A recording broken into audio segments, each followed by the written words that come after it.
Bonjour tout le monde. Alors dans cette vidéo-là, on va continuer sur les corrections des examens concernant le module de la thermodynamique. Alors, normalement dans cet examen, ils ont proposé trois exercices. Exercice numéro 1, exercice numéro 2, exercice numéro 3. Sachant que nous avons traité les deux premiers exercices. Et dans cette vidéo-là, on va considérer le troisième exercice. Alors, dans un moteur thermique, alors le système que l'on assimilera à un mol d'un gaz parfait dont le rapport gamma est constant, décrit le cycle d'Ériskon ou bien d'Érickson suivant. Alors, nous avons les différentes transformations. Alors, premièrement, transformation isotherme AP à la température T2. De PA est égal à P1 jusqu'à PP est égal à P2, où P2 est supérieur à P1. Transformation isobare BC dont la température TB est égale à T2, ATC est égal à T1, tel que T1 est supérieur strictement à T2. Pour la transformation isotherme CT jusqu'à P2 est égal à P1. Et finalement, la transformation isobare DA. Alors, nous avons quatre questions. Première question, on vous demande de représenter ce cycle-là dans le diagramme de PV, le diagramme de Clapeyron, puis dans le diagramme TS, en précisant le sens de parcours.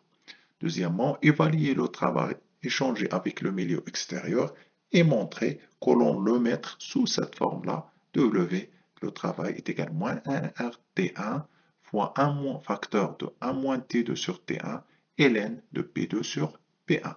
Troisième question, évaluer le rendement de ce moteur-là. Quatrième question. Alors, en supposant que le moteur est muni d'un régénérateur, si bien que l'énergie nécessaire au réchauffement isobare est entièrement récupérée au cours du refroidissement isobare. Calculer les quantités de chaleur Q1, QCT et Q2, QAP échangées avec les sources de chaleur. En déduire le rendement du moteur et le comparer au rendement de Carnot. Alors, on commence tout d'abord par la première question.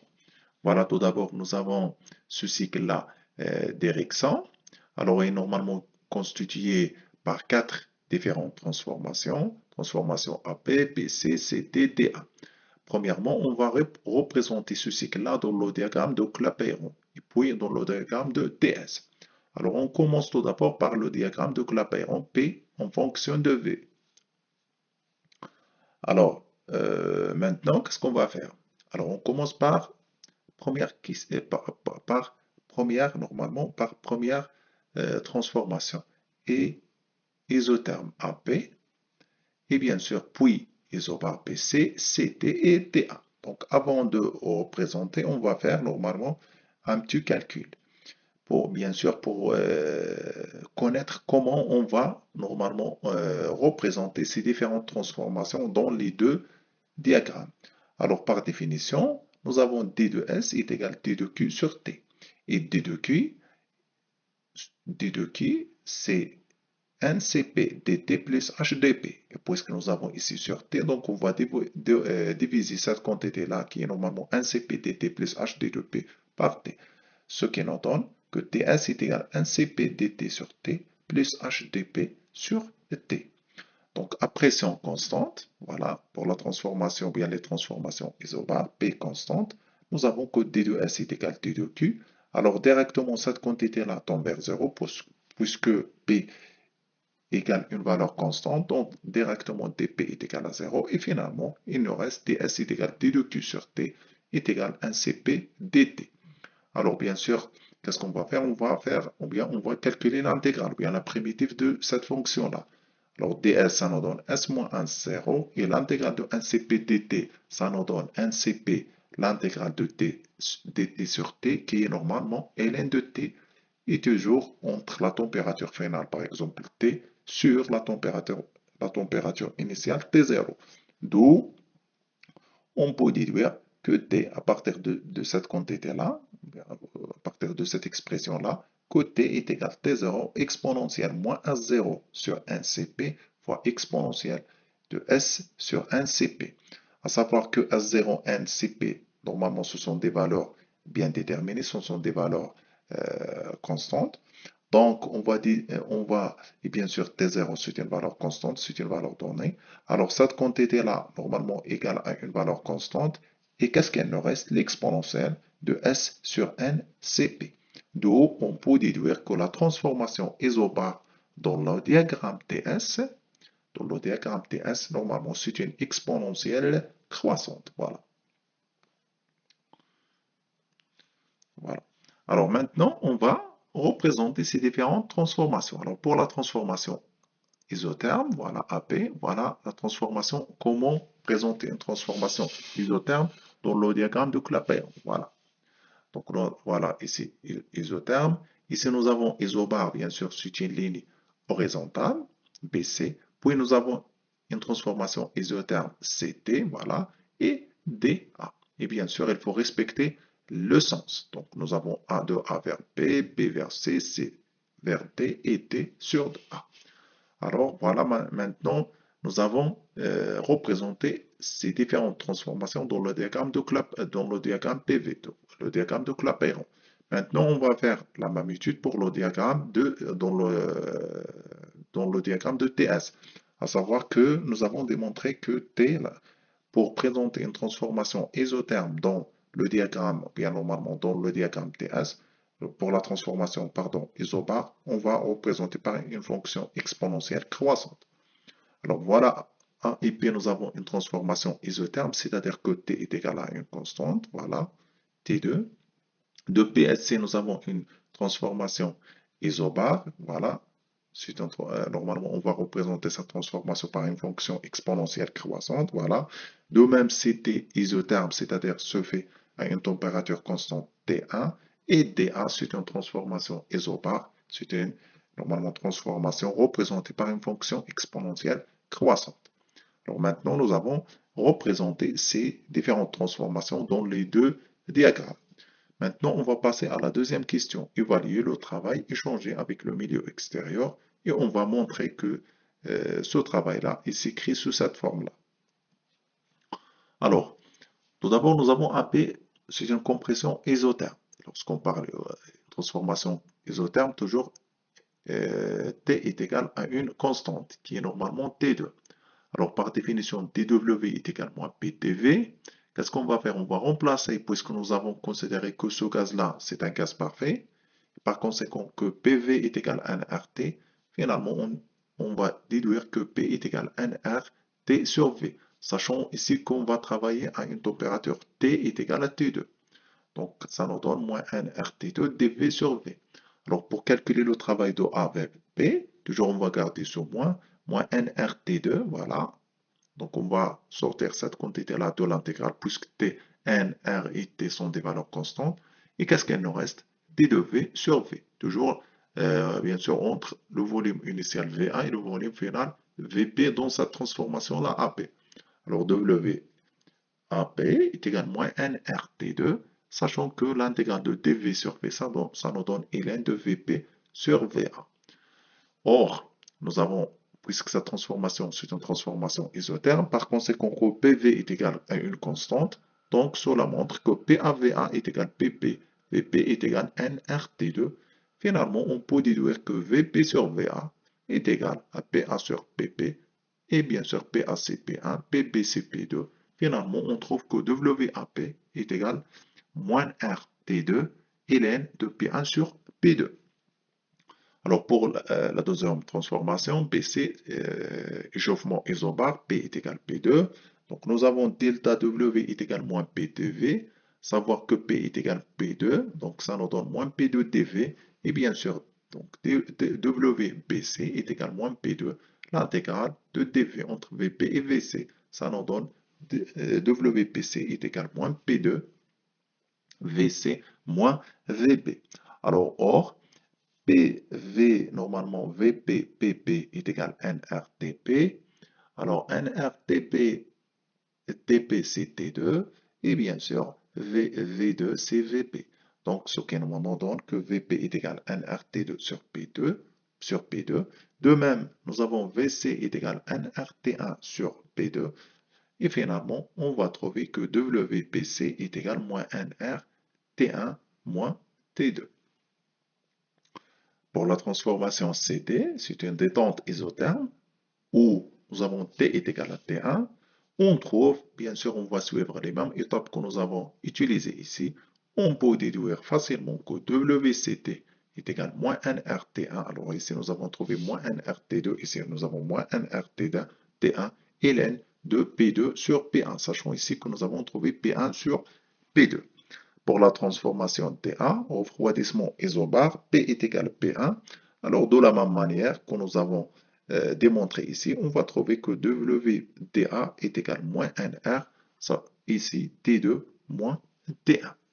Alors, pour déduire le travail total, il suffit de faire normalement la somme de tous les travaux effectués par ce cycle-là. Donc, W total est égal à WAP plus WBC plus WCD plus WTA. Donc, on va remplacer WAP par cette quantité-là qui est moins NR T2 et ln de P1 sur P2. Donc, nous avons trouvé cette quantité-là à partir de la deuxième question. WBC, bien toujours, nous avons dans la deuxième question. WPC, nous avons trouvé c'est moins NR T1 moins T2. WCT, nous avons démontré qui est égal à moins NR T1 et ln de P2 sur P1. Et finalement, WTA, normalement, nous avons trouvé moins NR T2 moins T1. Donc, on va simplifier ici par cette quantité. On va simplifier ici puisque nous avons moins NR T1 moins T2. Et ici, nous avons moins NR T2 moins T1. Donc, finalement, qu'est-ce qu'il nous reste? Moins NR, ou bien tout d'abord, on va commencer, c'est moins NR. Alors ici, nous avons moins NR T2 et ln de P1 sur P2. On va inverser. Donc, ça nous donne NR T2 et ln de P2 sur P1. Et ici, nous avons moins NR T1 et ln de P2 sur P1. Donc maintenant, on va prendre comme facteur NR et ln de P2 sur P1. Donc voilà. Donc on va factoriser par moins NR T1, attention, T1 et ln de P2 sur P1. Ici, qu'est-ce qu'il nous reste? 1. Et attention, ici, il nous reste moins T2 sur T1. T2 sur T1 et ln de P2 sur P1. Donc voilà. Donc, nous avons démontré sur, normalement, cette expression-là. Troisième question, évaluer le rendement de ce moteur-là. Alors, par définition, le moteur ou bien le rendement de moteur, c'est moins W sur Q reçu, tel que Q reçu est égal à QCT plus QBC. Alors, QCT, ce n'est rien d'autre que NR. Donc, c'est QCT. Donc, QCT, c'est NR T2 ln de P2 sur P1. Et QBC, c'est NCP T1 moins T2. Donc, qu'est-ce qu'on va faire maintenant? On va remplacer N, le rendement, ou bien dans le rendement, QCT et QBC. Donc, ça nous donne directement NRT1, 1 moins, bien sûr, W. Normalement, W, nous avons trouvé le W total, c'est cette expression-là. Donc, on va remplacer moins W par NRT1 fois 1 moins T2 sur T1 et ln de P2 sur P1. Voilà. Sur Q aussi, sur QCT plus QBC. Voilà, ces deux quantités de chaleur. Donc, on va remplacer QCT par cette expression-là. Voilà. Et QBC par cette expression-là, sachant que CP, ce n'est rien d'autre que gamma R sur gamma moins 1. Toujours, nous avons démontré sur ces relations dans des vidéos précédentes. Alors, ici, qu'est-ce qu'on va prendre? Toujours, on va simplifier tout d'abord par NR. Qu'est-ce qu'il nous reste ici? T1 à moins T2 sur T1 et ln de P2 sur P1. Et ici, on va, qu'est-ce qu'on va faire? Donc, toujours, alors, on va, normalement, ici, nous avons ln de P2 sur P1 plus gamma sur gamma moins 1, T1 moins T2. Attention, ici, nous avons normalement T1. Donc, T1. Donc, ici, nous avons T1.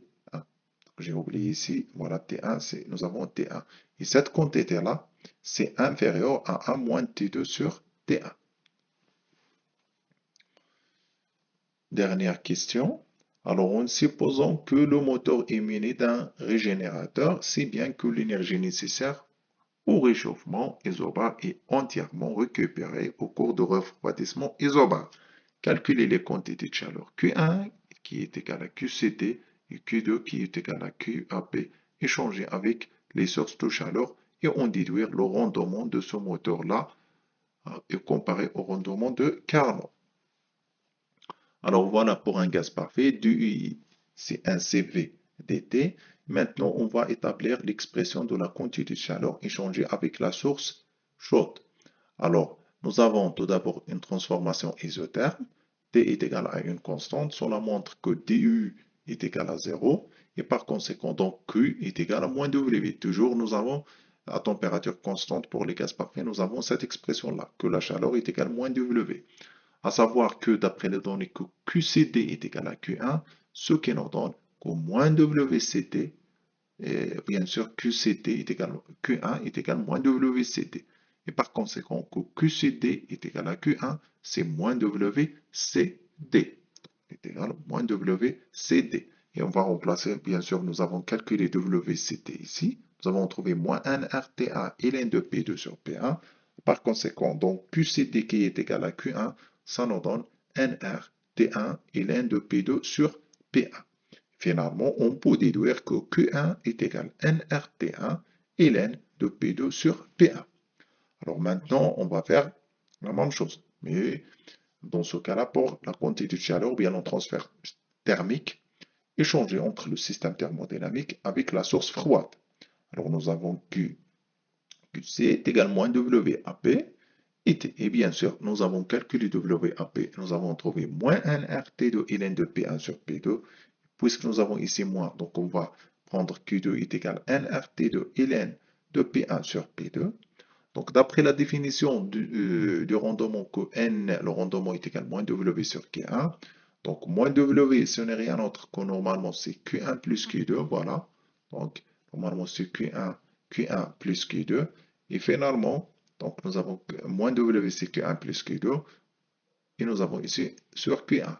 Donc, nous avons Q1 sur Q1, ça nous donne 1. Et qu'est-ce qu'il nous reste? Q2 sur Q1.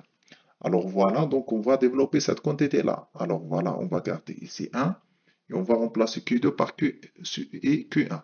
Alors Q2, normalement, nous avons trouvé c'est NR T2 et ln de P1 sur P2.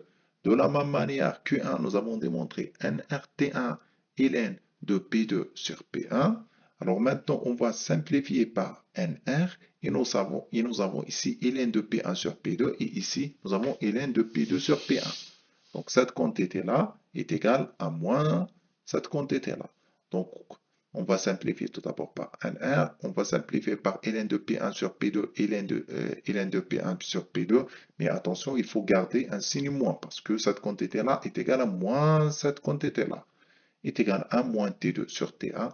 Et cette expression-là, par définition, c'est le rendement normalement de Carnot. Donc voilà la manière de comment résoudre cet examen. Et à très bientôt.